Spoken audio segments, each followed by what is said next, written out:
Hey guys, in this video I'm going to show you how to change your date of birth on Instagram. So you might have accidentally put in the wrong date of birth, or you just want to change your date of birth so that you're older. I'll show you to do that on Instagram today. So first things first, go to Instagram and then go to your profile page. Once you get to your profile page, there are two ways you can change it. If you click on edit profile on your profile page and then click on private information settings, then you'll be able to change it right here.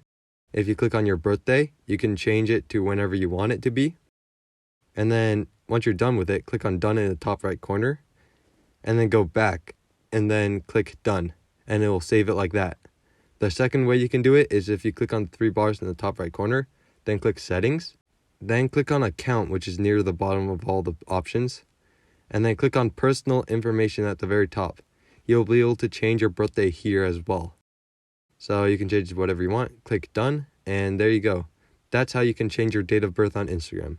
I hope this video was helpful. If it was, I'd really appreciate a like and subscribe. Leave any questions you have in the comment section below. I'll do my best to answer them, and I'll see you guys next time.